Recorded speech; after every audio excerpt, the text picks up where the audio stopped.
السلام علیکم سامعین۔ حضرت عمر بن عبدالعزیز کے دور حکومت میں ایک مرتبہ زکوٰۃ کا مال لایا جاتا ہے، تو حضرت عمر بن عبدالعزیز حکم دیتے ہیں کہ یہ زکوٰۃ کا مال غریبوں میں تقسیم کر دو۔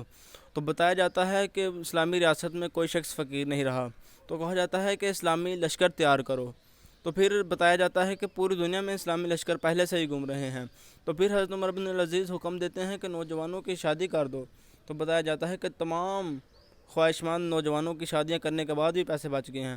تو کہا جاتا ہے کہ لوگوں کا قرض اتار دو، اگر پر کوئی قرض ہے تو وہ قرض اتار دو۔ تو کہا جاتا ہے کہ تمام لوگوں کے قرض اتار دیے گئے ہیں، پھر بھی پیسے بچ گئے ہیں۔ تو پھر حضرت عمر بن عبدالعزیز حکم دیتے ہیں کہ اگر کسی کافر پر، کسی یہودی پر بھی کوئی قرض ہے تو وہ بھی اتار دیا جائے۔ تو کہا جاتا ہے کہ وہ بھی اتار دیا گیا ہے۔ تو پھر حکم دیا جاتا ہے کہ ان پیسوں کی گندم خرید کر پہاڑوں پر ڈال دی جائے، تاکہ مسلم ریاست میں رہنے والا کوئی پرندہ بھی بھوکا نہ رہے۔ تو آج کیا حالت ہے کہ لوگ ایک آٹے کے تھیلے کے لیے قطاروں میں کھڑے ہیں، اور ایک آٹے کے تھیلوں پر لڑائیاں ہونے لگی ہیں۔ لا الہ کے دیش میں کشور ہنسی پر المیہ ہی المیہ ہے پاک سرزمین پر۔ آج ہمارے حکمرانوں نے پاکستان کو کس جگہ پر لا کھڑا کر دیا۔ اللہ رب العالمین پاکستان کے حالات پر رحم فرمائیں، آمین۔ وآخر دعوانا الحمدللہ رب العالمین۔